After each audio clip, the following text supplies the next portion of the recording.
Estamos esperando que se una Pablo. Pablo, ahí te mandé la invitación. Ahí está. Ahí Bueno, estamos.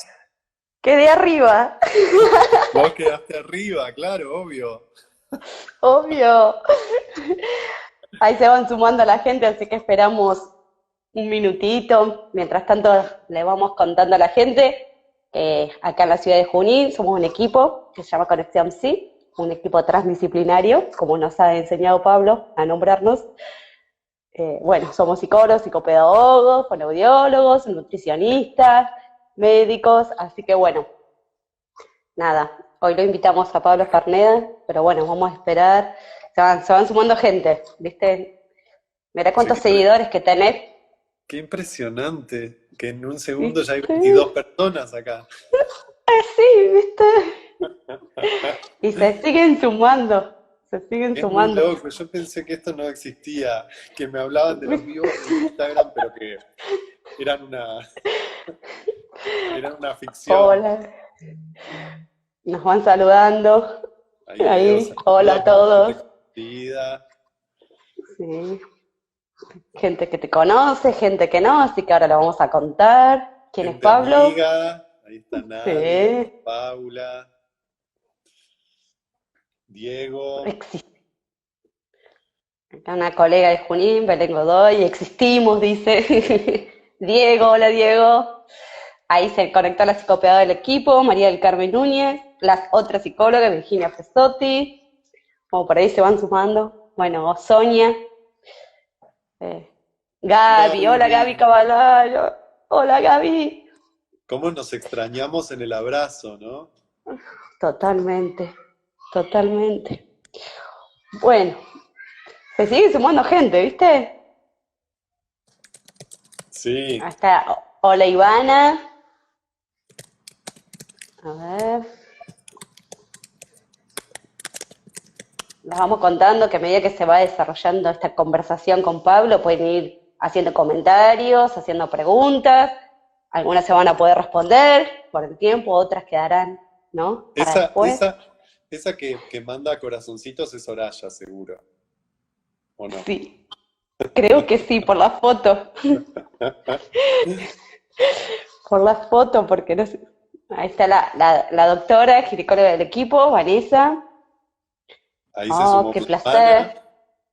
Sí, ahí ahí está mi va. hermana, Ahí se sumó el colega que Patricio Vargas, que mañana va a estar también en un vivo a las 7 de la tarde. Sí, es Soraya, es Soraya, como brujita. Bueno, vamos avanzando mientras se va sumando gente porque esto sí, sigue, sigue, sigue. corre, corre. Corre, corre. Le vamos contando un poco quién es Pablo, ¿no? Porque bueno, a Pablo lo conocimos, vamos a decir, a través de Gabriela Cavalaro. Y me dice, un día nos encontramos en una institución y me dice, tenés que traer a este chico para contar y que hable sobre género.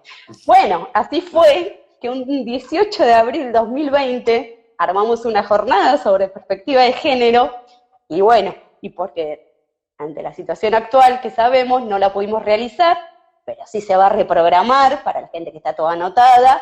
Vas a venir a Junín, te vamos a ir a buscar en algún momento. ¿No? Dale.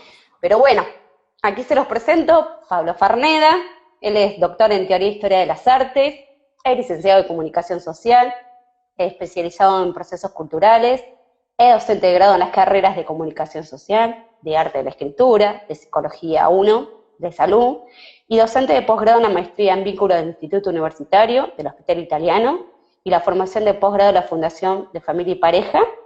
A su vez es investigador sobre arte, corporalidad, género, sexualidades, filosofía contemporánea, proceso de subjetivación y Basta ya. actualmente, todo eso, y actualmente está implementando varios talleres, después si quieren me escriben por privado, ¿sí? Sobre diferentes temáticas de las que él está investigando a través de la plataforma de Zoom, así que están todos invitados. Pero bueno, se sigue sumando gente, se sigue sumando gente. Así que bueno, Pablo, bienvenido a esta nueva Muchas modalidad. Muchas gracias y para mí siempre es un placer estar en Junín, aunque esté en mi casa, me siento un poco en Junín, que cada vez que voy es tan amoroso siempre los espacios y los abrazos y los encuentros allá, así que muy contento de compartir un ratito de charla y de pensamiento con ustedes. Bien, qué tema nos pasaste, ¿eh? Con este título de Resonancias en el cuerpo en tiempo de distancias. Sí, a mí me pasa que yo tiro títulos y después digo cómo los lleno, yo no tengo cómo llenar eso. Pero bueno, un poco eh, es eso, no es tanto, no va a ser tanto del orden de un montón de reflexiones o de respuestas, porque la verdad es que es un momento Ujú, donde la reflexión es muy tentativa y respuestas no hay, pero sí ujú. resonancia, ¿no? Un poco del orden de la afectación de los cuerpos, de las cosas que venimos pensando, que nos vienen pasando. Le poníamos un poco este título que era Resonancias en el cuerpo. Eh, También esta cuestión que decía en tiempos de pandemia o en tiempos de distancia, Ujú, eh, lo cual siempre es problemático, ¿no? Porque hablar del presente, cuando uno lo está atravesando, es tremendamente problemático y muy difícil. Y por eso digo que más bien lo que hacemos es como eh, lanzar acá más sensaciones y resonancias que respuestas, ¿no? Creo que una de las cosas que caracteriza este tiempo es que justamente las respuestas se nos caen a pedazos y muchas veces las recetas y las fórmulas que teníamos para llevar nuestra vida cotidiana, nuestra vida laboral, nuestra vida afectiva, entraron en una profunda crisis que va a traer muchas transformaciones y creo que algo de esto ya estamos atravesando, intuyendo, aunque no tengamos palabra y no ujú. tengamos mucha respuesta. A mí una primera, punteo tres o cuatro ideas que me parecían como importantes para mí poner en palabras. Dale. Una de las primeras ideas fundamentales de esto que trae, para mí es registrar algo del orden del duelo, ¿no? Que es una idea que ya está Ujú, circulando, que yo la escuché el otro día hablar un ratito a unas psicoanalistas muy interesantes sobre este tema. Eh, la cuestión del duelo en el sentido en que efectivamente algo de lo que acontece cambia radicalmente el modo de vida que teníamos, ¿no? Y que necesitamos asumir esa angustia que nos produce la suspensión de modos de vida que construíamos, que sosteníamos, y que me parece que eso tiene un impacto en el cuerpo y que hay que hacerle un lugar en el cuerpo a ese proceso, ¿no? Que es un proceso que lleva efectivamente tiempo, que lleva tiempo, que extrañamente pasó algo muy raro con esta cuarentena, porque es que las sensaciones van cambiando desde el comienzo de la cuarentena hasta ahora, ¿no? Las sensaciones se vuelven muy distintas desde el principio hasta ahora. Al principio creo que había algo como generalizado de que todos íbamos a tener mucho tiempo. Y algo totalmente. muy extraño, para mí esto hay que pensarlo, porque habla del mundo que supimos construir hasta ahora y que nos tendremos que preguntar mucho si es el mundo que queremos seguir sosteniendo.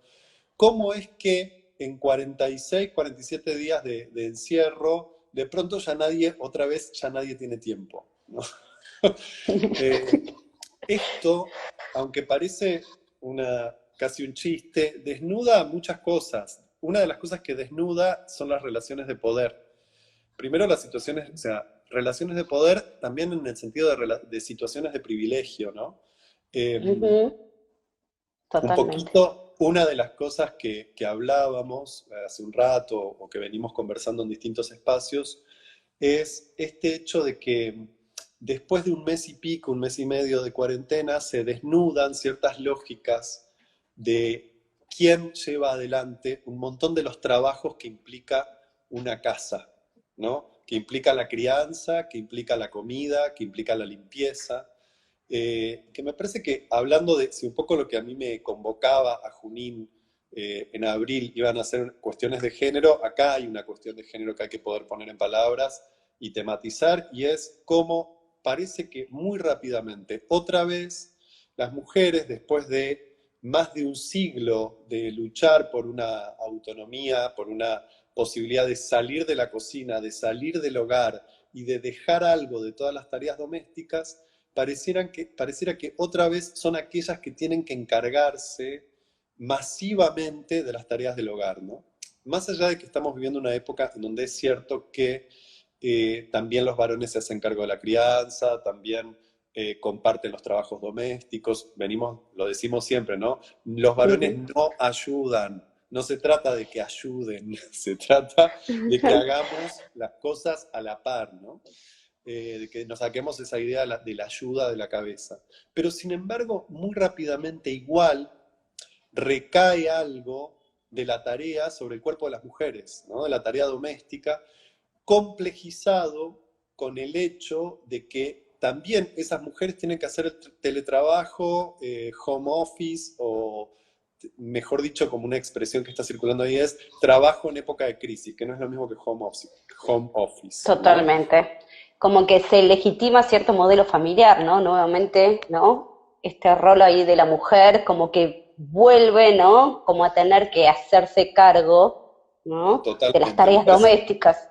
Sí, y me parece que eso hay que poder decirlo, hay que sostenerlo, digamos, hay que sostener una lucha que llevó muchas décadas en ese campo, ¿no? Por parte de los movimientos feministas y de los movimientos de mujeres, que no es fácil de sostener porque la configuración afectiva rápidamente nos lleva a las posiciones cristalizadas, ¿no? O sea, como son los roles que aprendimos siempre, de varones y de mujeres, rápidamente caemos en esos roles con facilidad.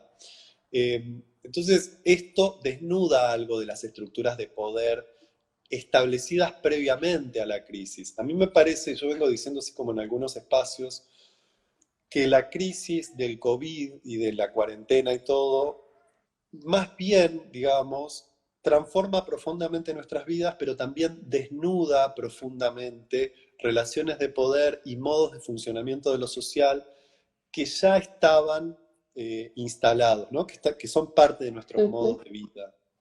Entonces, esto que vos traes también del modelo de familia, y es una gran pregunta, ¿no? De alguna manera, con lo importante que es cuidar la cuarentena, bueno, quienes nos dedicamos a la filosofía sabemos que pensar implica preguntarse un poco sobre todo, incluso cuando las preguntas son incómodas, ¿no? Entonces uno podría decir, todos sabemos, todos y todas sabemos la responsabilidad que implica en este contexto la cuarentena, poder respetarla, poder respetar el encierro, el quedarse en casa, todo eso nos parece muy importante. Pero sin embargo también expone que algo de los vínculos legitimados en nuestra sociedad son los vínculos, fuertemente son los vínculos familiares convencionales, ¿no? Los núcleos, Ujú. las familias nucleares, las relaciones estables, ¿no? Se vive y se considera como familia y como un encuentro familiar a estos vínculos que quedan encerrados dentro de las casas y de los departamentos. Y esto pone en cuestión también un montón de construcciones vinculares que no pasaban por ese modelo de afectividad o de sexoafectividad, por ese modelo de familia, ¿no? ¿Qué pasa con todas aquellas personas que construyen sus vínculos familiares no en el plano de ese modelo?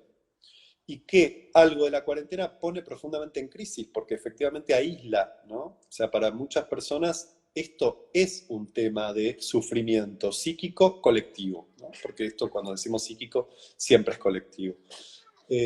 A mí me parece que ahí hay otro plano que hay que poder pensar, que es cómo visibilizar, cómo poder reflexionar sobre otros modos de afectividad y otros modos de vínculo que de alguna manera en esta cuarentena quedan silenciados, porque no se habla mucho de eso, y se reinscribe el modelo de familia hegemónico, digamos, ¿no? Nos parece que es, por un lado, el único modelo de familia que entendemos y que tenemos, y por otro lado, al interior de ese modelo, un rol de la mujer bastante cristalizado en la que se hace cargo de gran parte de las tareas del hogar, además de tener que teletrabajar. Bueno, ahí tenemos un montón de quilombo. Discúlpenme que ya me pongo chabacano, pero cuando estamos entre amigues, yo me pongo así, hablo así. Acá ya tenemos un montón Totalmente. de quilombo, digamos, con esto, ¿no? Para pensar. Ujú.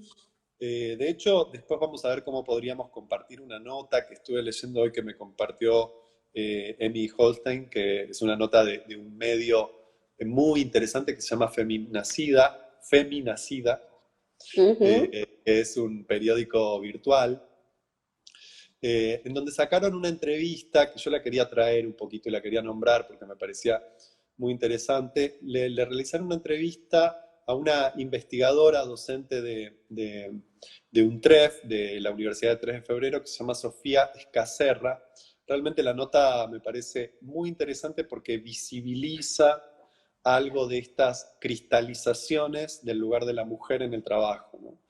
Y de los conflictos que nos va a traer, que nos trae y que nos va a traer a nivel laboral también esta mutación de la subjetividad y de los modos de trabajo en la casa, eh, esta transformación del mundo que estamos viviendo. Pero bueno, eso es como un aspecto, esto es un aspecto, digámoslo así, lo voy a decir así, es un aspecto para quienes tienen el privilegio de tener una casa y de tener trabajo. Porque después hay toda una otra dimensión de esta transformación y de esta crisis que yo creo que es necesario pensar, que tiene que ver con cómo afecta a los cuerpos de aquellas personas que no gozan de derechos, ni siquiera de privilegios, de derechos tan básicos como el trabajo y el hogar, ¿no? Y en cuestiones de género, acá también tenemos algo para pensar muy profundamente, porque fundamentalmente la situación de las personas cis, o sea, de varones y mujeres cis, no es la misma que la situación de las personas trans y fuertemente del colectivo de mujeres trans. ¿Por qué pienso esto? Bueno, porque sabemos, desde hace muchos años sabemos, quienes trabajamos en colectivos con personas trans, sabemos que para la mayoría de la población trans en Argentina, en Latinoamérica y diríamos verosímilmente en el resto del mundo, el principal ingreso de trabajo ha sido la prostitución. Pero no solo porque lo eligen o porque lo quieren, sino porque vivimos en una sociedad profundamente transfóbica que de alguna manera relega a los cuerpos trans a la intemperie de lo social, ¿no? A una marginación muy profunda. Recién estamos viviendo transformaciones muy lentas en ese campo, en nuestras sociedades, pero hasta hace muy poco tiempo las personas trans, pero casi excepcionalmente solo podían acceder a algún tipo de trabajo que no sea salir a buscar la calle, ¿no? Y a la prostitución. Entonces, esto también es muy problemático porque, bueno, porque nos encontramos con toda una gran cantidad de colectivo trans profundamente desamparado en el medio de esta crisis. Y hay que pensar qué redes articulamos para, para poder acompañar esos procesos. De hecho, voy a aprovechar para pasar un chivo, digamos, que es que yo formo parte de una agrupación muy querida que es el colectivo Capicúa Diversidad, que es un colectivo de personas trans y cis, y lo que venimos haciendo desde que arrancó la cuarentena es efectivamente recaudar dinero y alimentos para poder comprar y acompañar la situación de las personas trans en este contexto.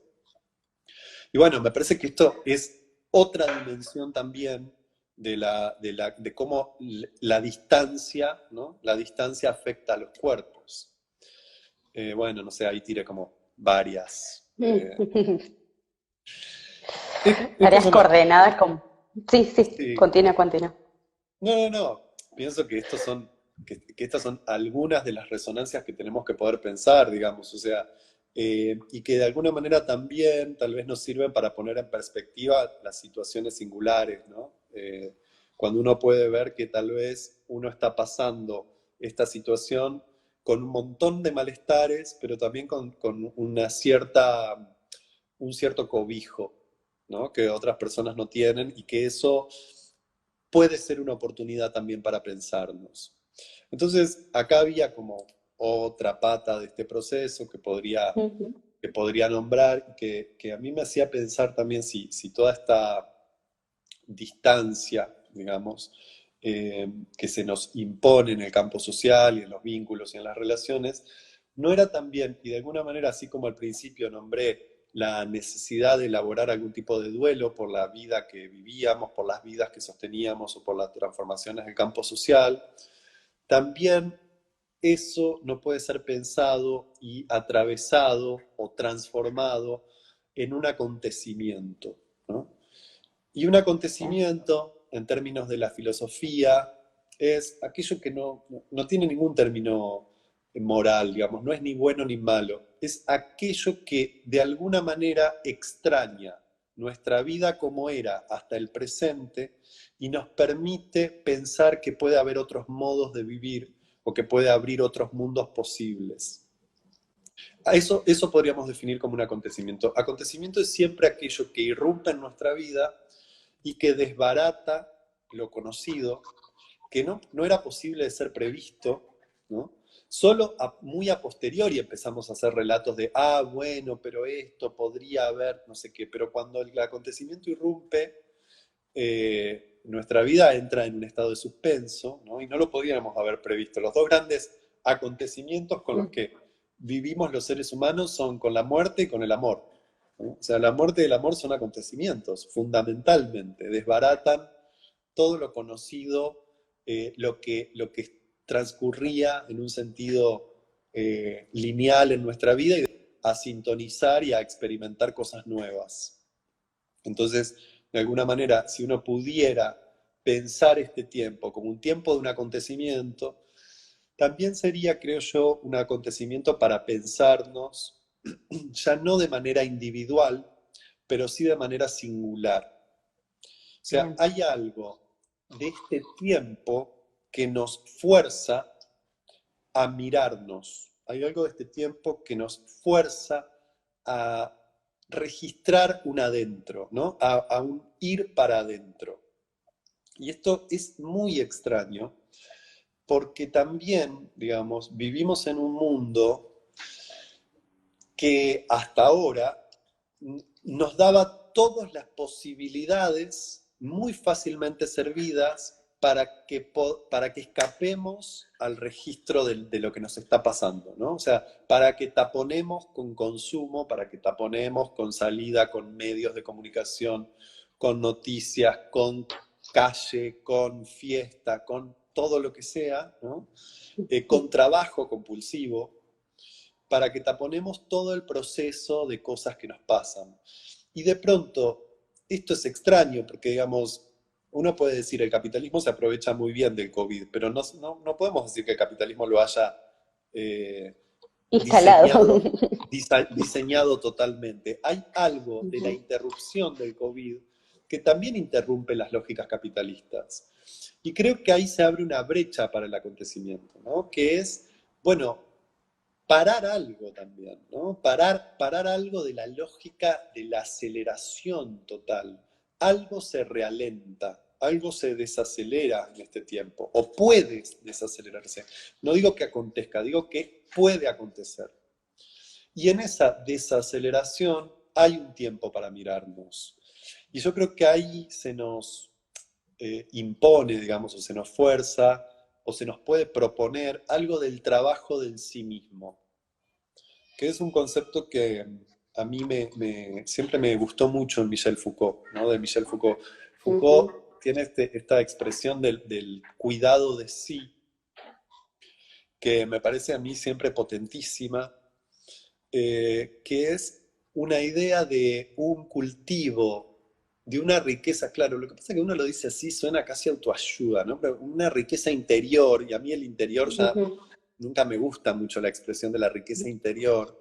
Por eso Foucault no usa ni la imagen de el amor propio, no usa esa imagen, ni la de la riqueza interior. Él usa esta expresión, el cuidado de sí, ¿no?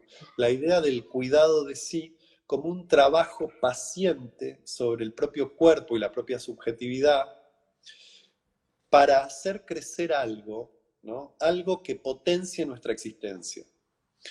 Y en este sentido, eso puede ser mil cosas. Para muchas personas ha sido, no sé, reconectar con algún estudio. Muchas personas en mi entorno y de la gente con la que yo trabajo y atiendo vienen contándome que hay algo de la reconexión con algún tipo de estudio que en otros momentos había quedado frustrado o abandonado o dejado. Puede ser también un tiempo está pasando que la gente vuelve a mirar sus álbumes de fotos, ¿no? Para reconectar con algo de la propia historia. Está pasando que la gente se pone a practicar algo, ya sea a través de Zoom, una clase de yoga, baile, no sé, lo que sea. Está pasando que mucha gente no puede leer, pero hay mucha gente que está pudiendo leer. Pasan las dos cosas, ¿no? Gente que te dice, no puedo leer en este encierro, ¿no? Y eso es interesante, es lógico que no podamos leer, ¿no? Pero también hay mucha gente que se encuentra con la lectura de otra manera y con otra temporalidad. Hay algo acá, otra vez, de lo que aparecía al principio, que es como la posibilidad de una otra temporalidad. Todo esto tiene que ver con el cuidado de sí, pero además, en el pensamiento de Foucault, lo cual a mí me parece muy rico, para Foucault el cuidado de sí nunca es un cuidado individual. El cuidado de sí siempre es un cultivo que es vincular, ¿no? No es individual, no es puramente yoico. Foucault nos trae esta imagen que es muy simple. Yo la voy a sacar del lenguaje filosófico de Foucault y la voy a poner en un lenguaje bien chabacano como a mí me gusta. Y Foucault dice, Dale. cuando las personas somos capaces de cuidarnos a nosotros mismos y de ponernos límites, de ponerle el límite a nuestros desbordes psíquicos, o el límite a nuestros desbordes compulsivos con la comida, o, no sé, con un montón de cosas que nos pasan, ¿no? Cuando nos volvemos capaces de cuidar de nosotros mismos y de nosotras mismas, trabajamos el vínculo, fundamentalmente porque le ahorramos a otros que tengan que ocuparse de nosotros. El cuidado de sí es una práctica vincular porque tiene que ver con un hacerse responsable. Por supuesto que es muy difícil. Esto lleva práctica, lleva instituciones que nos eduquen, lleva lecturas, lleva un trabajo sobre el propio cuerpo. Pero hay una idea muy bella ahí, que no es idealista, que no es romántica tampoco en la filosofía de Foucault, que tiene que ver con un trabajo sobre el propio límite y sobre el cuidado, con el aprender a cuidarse, porque ese es un modo de cuidar a los demás y es un modo de ahorrarle a los demás que tengan que cuidar de mí, ¿no? Esa es una idea que Foucault trabaja mucho en los últimos textos de su vida, tomándolo del mundo griego antiguo, que parece muy distante y que sin embargo él lo transforma a toda una política de la subjetividad, ¿no? O sea, hay una política en la relación con nosotros y nosotras mismas.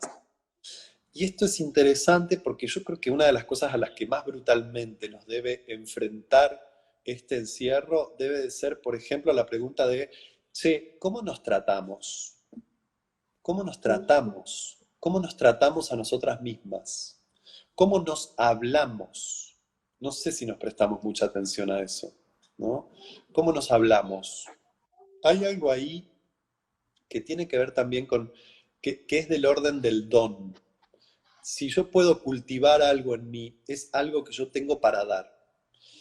Soñando con los encuentros que vienen, no solo con los que estamos teniendo virtuales, sino con los encuentros que vienen, ¿no? O sea, yo apuesto a que este mundo va a ser otro, pero también apuesto a que nos vamos a volver a abrazar. Y cuando nos volvamos a abrazar, quisiera que tengamos muchas cosas que hayamos cultivado para darnos. Los griegos tenían una imagen muy hermosa que era pensar que el cuerpo y el alma eran un jardín. El cuerpo y el alma son un jardín. Y hoy más que nunca hay que dejar de tratarlos como un basurero, ¿no? Hay algo de recuperar de esta imagen del jardín y del cultivo, ¿no? ¿Para qué? Para cuando nos volvamos a abrazar, para cuando nos volvamos a encontrar. Es para ahora, es para allá, pero también es una apuesta política hacia el futuro. O sea, una política de los vínculos. Yo no creo ni que vayamos a salir mejores, ni que vayamos a salir peores, pero vamos a salir transformados de todo esto, ¿no? Y que esa transformación pueda ir en el orden del cultivo de un jardín, me parece que es una apuesta filosófica, ética, política y clínica, digamos. Bien. Bueno, nada, me pusiste en plan y hace 35 minutos que no paro de hablar. No, bueno, pero están todos ahí atentos, ¿no? A ver, un poco como para seguir la línea, ¿no? Esto que vos decís respecto del acontecimiento, esto que viene, ¿no? Pero también esta cuestión que vos traes, que es un tiempo de oportunidad, de reinventarse, ¿no? En esto que vos traes, la idea, la concepción de los griegos en relación a la concepción del cuerpo y el alma, ¿no? Como un Total. jardín, como algo para cultivar, y es el momento quizás hoy de poder empezar a reinventarse para ahora y para después, ¿no? Sí, a mí me gustaría pensar que, o sea, siempre que digo estas cosas que me parecen imágenes bellas, me parecen imágenes muy bellas, Ujú. pero siempre temo que suenen como medias tipo románticas, así como medias pedorras, románticas pedorras. Y yo creo que en esto hay política, no hay romanticismo, que esto es una Ujú. política, digamos. Y también creo que esto fue cambiando a lo largo de las semanas con la cuarentena, ¿no? Porque al principio estábamos como todos desesperados por estar conectados, todas las E que pude metí ahí, todos desesperados por estar conectados virtualmente. Y nos empieza a pasar que hay un agotamiento de la virtualidad y de la sobreconexión. Ujú. Y a mí me parece que hay que registrar este agotamiento de la sobreconexión. ¿Por qué? Porque tampoco es un agotamiento que pasa con el COVID y la cuarentena. Ya veníamos, profesores vienen profundamente agotados de la sobreconexión. De hecho, esta investigadora que yo nombré, Sofía Escacerra, acaba de presentar un proyecto de ley que es el derecho a la desconexión para las personas que trabajan y que de pronto están 24 horas a merced de la empresa para la que trabajan o la institución para la que trabajan porque están contestando mails y WhatsApp todo el tiempo, ¿no? Derecho a la desconexión. Me parece Ujú. espectacular, Espectacular. ¿no? Y creo que hay algo de esto. Y claro, la desconexión, de alguna manera, nos trae otra vez hacia un adentro, ¿no? Y a veces uno mira para adentro y se asusta, no tiene ganas de mirar para adentro. Uno ve eso, ve el basurero adentro, no ve el, el jardín, un jardín hermoso ahí lleno de flores y frutos. No, uno dice, no, mejor me pongo a mirar Netflix, digamos. Pero hay algo que va cambiando de esta cuestión de la sobreconexión que acontecía al principio y que creo que ahora algo de eso se empieza como a relajar porque hay un agotamiento de los cuerpos a la pantalla, ¿no? Hay un agotamiento de también estas cuestiones del erotismo y el placer y el sexo virtual.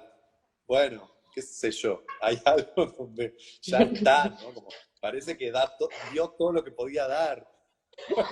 Y ahí también nos va a forzar a preguntarnos qué nuevas eroticidades vamos a inventar, ¿no? Porque algo de la eroticidad del porno, de la imagen hiper explícita y del cuerpo siempre disponible, de pronto ya no está, ¿no? De pronto se corta, se suspende, y ahí hay algo para reinventar. ¿Qué puede ser erótico en esta época? ¿No? O sea, ¿qué podemos reinventar como erótico? ¿Qué modos de vínculos pueden ser eróticos? Entendiendo erótico mucho más allá de la sexualidad, ¿no? Entendiendo también la eroticidad de la palabra, de qué manera de pronto valoramos la eroticidad del contacto, del encuentro, del cuerpo, ¿no? Todo esto que se viene trabajando tanto en los últimos años de, bueno, los cuerpos que devienen pantalla, que devienen pantalla. Sí, a nadie le está alcanzando con la pantalla. A nadie, a Los nadie, porque voy abrazos. a decir, no, decir, continúa, continúa. No, no, no, que empecé a leer cositas que aparecen Ah, abajo. Aparecieron miles, pero no las llego a leer porque acá se desaparecen. Dicen, los vos, abrazos no agotan. despreocupate que voy haciendo un par de anotaciones. Buenísimo. Empezá a contarme qué fuiste leyendo ahí abajo. Bueno, a ver, varias cosas, ¿no? Por ahí una pregunta que ha hecho una colega, ¿no? Eh, en relación a qué hay de ese encuentro y de las pérdidas, un poco cuando empezaste a hablar respecto de los duelos y las pérdidas, ¿no? ¿Qué Ujú. registros de las pérdidas tenemos hoy, ¿no? Con todo esto. Y otro que lo más radical y el miedo al otro, ¿no? Que ahí Tremendo, aparecía, ¿no? Este temor al tremendo, otro, ¿no? tremendo. Eh, Sí, yo creo que para esas, digo, cuando yo decía, no, no tenemos respuesta, no tengo la menor idea qué nos va a pasar con esto, ¿no? Porque es muy loco hoy caminar por la calle para ir a hacer un mandado y sentir que el cuerpo es amenazante, cualquier cuerpo. ¿no? Cualquier cuerpo es amenazante, se convirtió en algo de lo que me tengo que proteger. Vamos a tener que hacer un gran trabajo social, colectivo, clínico, político, para poder reinventar ahí eroticidades y, y nuevos modos de encontrarnos física, corporalmente, después de esta sensación de miedo, ¿no? Del cuerpo del otro como enemigo, como el que porta el Como, virus. como enemigo, ¿no? Y hasta el más cercano que se aparece, ¿no? Como que también el que puede contagiar, Y ¿no? como uno mismo, uno ¿Eh? preguntándose, che, o ¿Eh? sea, voy a ver a mi familiar de 70 y pico de años, porque qué sé yo, porque de última a mí capaz no me va a pasar nada, capaz, digo, porque ya no se sabe Capaz. nada. Capaz no me va ¿Eh? a pasar nada, pero, y entonces entramos en una lógica ahí que otra vez, vuelvo a esta idea de, bueno, esto nos va a llevar un tiempo. Hay que trabajar en el cinismo y en el cultivo de un jardín para ver qué hacemos con todo esto, ¿no? ¿Qué tenemos para darnos a la salida de la cuarentena? Bien. Acá van haciendo comentarios que dice, bueno, el otro como amenaza. Ujú. Gaby que dice que el otro no aparezca como amenaza. Bueno, es toda una construcción, ¿no? Un poco de lo que venís nombrando. Sí, no, y Ah, además que otra vez vuelvo a esta cuestión de un poco de los privilegios, ¿no? Porque no puedo evitar pensarlo ujú. por ahí muchas veces. Es de pronto un montón de gente está viviendo algo que ciertos cuerpos en nuestro campo social vivieron siempre. Porque si vos en nuestras sociedades sos negro y pobre, si portás caripela, si tenés gorrita, si sos travesti, el rechazo del cuerpo, el miedo y la sensación de ser una amenaza para el otro, la viviste toda tu vida.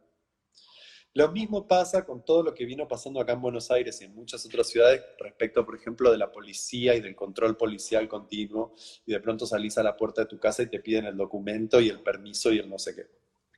Y vos decís, de pronto me siento vigilado, siento que la cana está, que la policía, perdón la expresión, está como, ¿no? Como controlándome a mí. Sí, la verdad es que eso, un montón de gente lo vivió toda su vida para entrar y salir de su propio barrio, ¿no?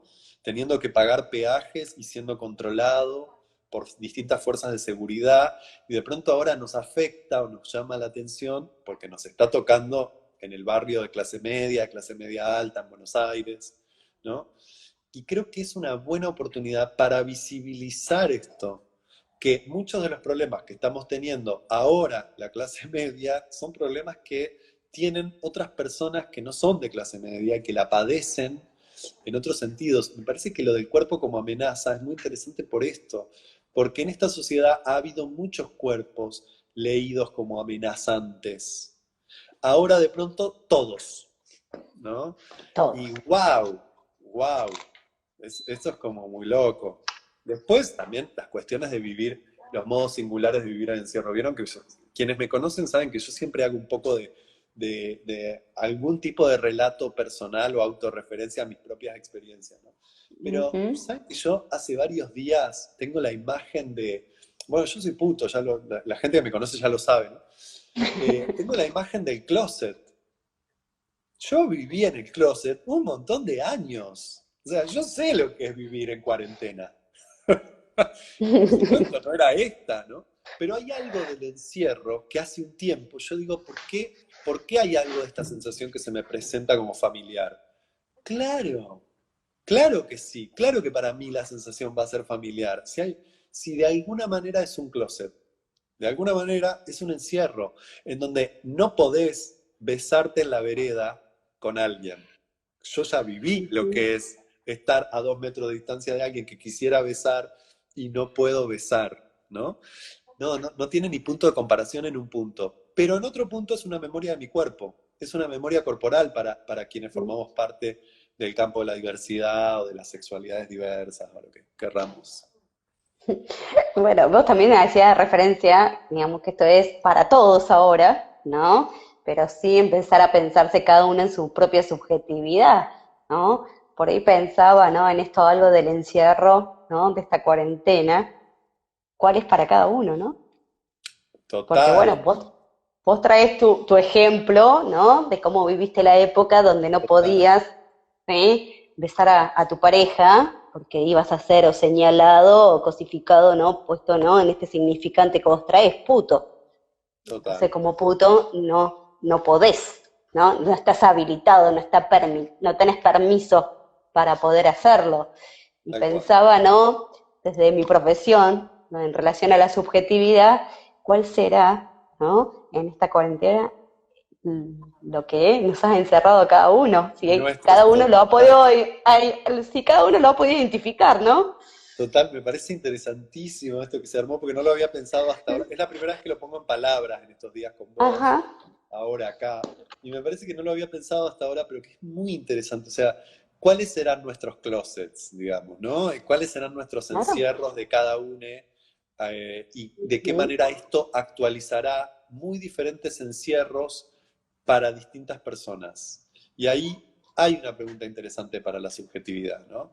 Porque tan, fundamentalmente, porque, digo, tal vez suena feo lo que voy a decir, pero en comparación con lo que a mí me tocó vivir en otra época de mi vida, viviendo dentro del closet, yo me siento libre hoy, me siento bastante libre en el medio de la cuarentena y del encierro. Evidentemente para mí aquel era un closet más pesado. Bueno, tal vez este también es un momento para preguntarnos qué otros encierros, ¿no? ¿Qué otros encierros Ujú. nos han encerrado? ¿Y qué es? Pero para esto no hay respuesta. ¿Qué es construir libertad para cada uno? ¿Qué puede ser para cada uno de nosotros y de nosotras construir libertad? Wow. Nuestras jaulas. La Mile trae la imagen de la jaula, que es una imagen espectacular en Kafka, en el cuento de Informe para una academia del mono, ¿no? Que se transforma en humano porque aprende a hablar y dice, bueno, pero no es que me liberé de la jaula de ser mono, entré en otra, simplemente cambié de jaula. Bueno, esto es para mí una de las definiciones más importantes de libertad, porque no existe la libertad como una libertad total, como una libertad por fuera de los lazos. Pero la pregunta es, ¿en qué jaula quiero vivir? Ay, Hay un silencio, te digo, hay un qué silencio. pregunta tirar. Sí, un silencio, todos ponen corazoncito, Sí. buenísimo, Nadie me puteó, ¿no? por lo menos si me putearon no lo vi. No, te lo van a decir en privado después, pero, ¿no? Un poco esto último que está diciendo, ¿no? Hace referencia al título que nos convoca hoy, qué resonancias, ¿no? Digamos, en el cuerpo, ¿no? Total. Está como nos lleva a pensar y pensarnos cada uno en esta subjetividad, ¿no? ¿Qué libertad tiene cada uno, ¿no? ¿Cuál es nuestro encierro? A mí me quedó resonando mucho eso como para pensar cuál es nuestro closet, ¿no? Eh, o como bien vos hacías referencia, ¿no? Recién a que cambiamos de jaula, pero ¿qué tipo de jaula, ¿no? Y sí, Queremos. no, Mm, bueno, acá también están volviendo a los temas del principio. Pensaba también las jaulas de vínculos. Estoy pensando, por ejemplo, en el aumento de los femicidios, en la violencia intrafamiliar, en ujú. lo que están padeciendo muchas mujeres al lado de compañeros o maridos golpeadores. Bueno, esto también nos va a forzar a preguntarnos cómo. Ahí se nota que la pregunta por la libertad no puede ser una pregunta individual, que crear condiciones de libertad, incluso aunque sean subjetivas, ya son políticas y ya son colectivas, ¿no? Me parece que acá va a haber acá hay un desafío por preguntarnos cómo hemos pensado la libertad, qué puede ser la libertad de manera singular, pero que es a la vez de manera colectiva y no es nunca de manera individual. La libertad Nunca. individual, la libertad individual es un verso que nos metieron nos vendieron un choclo, somos libres para elegir la marca de mayonesa nomás. Y no sé hasta qué punto te diría. Desde la individualidad, digo. Ah, Claro, bien, desde ahí sí. claro, desde la Bien. individualidad es eso, pero si podemos pensar eh, esta pregunta de las jaulas, de manera subjetiva, pero que es de manera colectiva siempre, porque afecta al colectivo. Y bueno, ahí adquiere otra dimensión la pregunta por la libertad. Ujú. Bien, acá hay un comentario que dicen que es un buen momento para reflexionar a futuro, ser más comprensivos en lugar de ser tan discriminativos. Ujú. Por Total, supuesto que en vamos esa por línea esa iba. vía. Es una construcción colectiva, como bien dice Pablo, ¿no? Pero si no partimos por ahí de la premisa Foucaultiana del cuidado de sí, ¿no? Y no reconocer cuáles son nuestros propios límites, nos las vamos a ver un poco feas, ¿no? Para Totalmente, poder darle una mano al otro en ese totalmente. sentido, ¿no? Bueno, no sé si alguien quiere hacer preguntas, me parece que han quedado bastante impactados o no sé. Está, Ya está, eh, además, hace 47 minutos sí, que estoy hablando. con- eh, no sé, a mí me gustaría cerrar con lo que nos pasó antes de comenzar el vivo, no sé si querés contarle a la gente, Ah, ¿no? totalmente. Sí. Cuando en un momento yo, sin un minuto antes, estaba pensando en una frase de una conferencia que hay, es una frase que yo trabajo, que repito mucho, porque cuando la encontré en mí, fue como de esas frases que son verdad, pero son verdad porque son verdad en el cuerpo, ¿no? O sea, a mí me hizo sentido. Entonces la uso mucho en todas mis conferencias y talleres. Hay una conferencia en internet por ahí que la pueden buscar, que di en Santa Fe, en donde trabajo un poco, o cierro con esta frase, y es aprender a amar nuestras rarezas, ¿no? Si toda nuestra sociedad, o si los mecanismos de la sociedad buscan normalizarnos, en gran medida hay algo profundamente revolucionario que es reivindicar y aprender a amar nuestra rareza, eso más singular que tenemos y que siempre nos dijeron que era de lo que nos teníamos que avergonzar. La rareza que sea. No sé, podría O ser en mí. despojar, o ¿Cómo? despojar, o despojar. Totalmente, claro, de lo que nos deberíamos despojar, ocultar o alisar o aplanar, ¿no? Como volver a darle rugosidad a la rareza, volver a darle consistencia a la rareza, amar nuestras raíces. Yo venía pensando en eso justo, y justo Van que me manda un mensaje a las y 59 diciéndome, Pabli, siempre me quedó una frase tuya resonando, amar nuestras rarezas. Todo eso en el mismo momento estaba pasando, estaba aconteciendo. Así que ahí nos quedamos resonando con este amar nuestras rarezas, nuestro gran desafío de aprender a amar nuestras rarezas y hacerle lugar, ¿no? Y vaya que aparecen con la cuarentena. Imagínense a mis vecinos cuando yo me pongo a cantar Thalía y a bailar a los gritos. Cosa que antes no hacía, porque a lo sumo me iba a un boliche y pasaba desapercibido. Ahora bailo Thalía en el living de mi casa, y bueno, o sea, es parte de las rarezas. Seguramente están acostumbrados, ¿no? Tus vecinas. Seguramente se van a ir acostumbrando. Bueno, Bueno, bien. Pablo, te vamos a estar esperando en Junín, no sabemos cuándo, ¿está? Pero creo que quiero introducir una palabra que habría que empezar a instalar, también ser un poco paciente, tener un poco más de paciencia, ¿no? Muy interesante. Que también, sí, que un poco, ¿no? Se está viviendo también en este momento, en esta época, ¿m? Donde Sí. quizás el otro está demandando demasiadas respuestas o conclusiones, ¿no? De soluciones rápidas, ¿no? Me hace acordar a los años 90, ¿viste? Las propagandas de llame ya, ¿no? Total. ¿No? Entonces, bueno, instalar esta palabra, ¿no? De ser un poco más paciente, paciencia, la ¿Sabes qué? cosa, Justo ¿no? hablando de esta misma lógica de la comunicación que ya nos viene pasando a Bange, al mediodía hablaba con una amiga que me decía esta Ajá. frase que me pareció maravillosa y me dice, el trabajo con la paciencia empieza justo en el momento en donde sentís que no tenés más. Perfecto. Es buenísima. Esa es Elba que me tiraba esa frase, que me parecía Ajá. genial. El trabajo con la paciencia empieza justo en el momento donde sentís que ya no tenés más. Bueno, ahí Genial, empieza. genial. Bueno, gente, ha sido un placer. Quiero Bueno, decirles que voy leyendo los miles de mensajes que aparecen ahí, me han mandado besos, cariño, cosas que no puedo responder de a uno, pero les mando besos gigantes, feliz de sentirme tan acompañado por tanta gente querida. Bien. Bueno, Pablo, te súper agradecemos este tiempo que nos has regalado.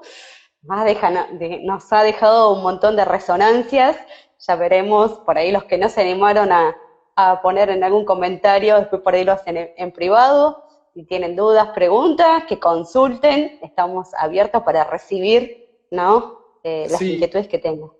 ahí hay Diga. gente que me está preguntando, que escribe abajo, no sé, seguir escuchando, qué sé yo, me escriben, si quieren, me escriben por Instagram, que mi Instagram es abierto, y yo les cuento de mis talleres y eso, y si a alguien le interesa, se suma.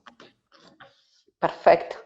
Bueno, Gente, nos muchas vemos la gracias. próxima. Nos Dale, vemos cuando nos volvamos a ver. total, ¿Sí? cuando nos volvamos a abrazar, virtual o real, Dale. o actualmente. De las dos maneras, que así sea. Dale. Placer, Un placer. Adiós. gracias. A vos, Pablo.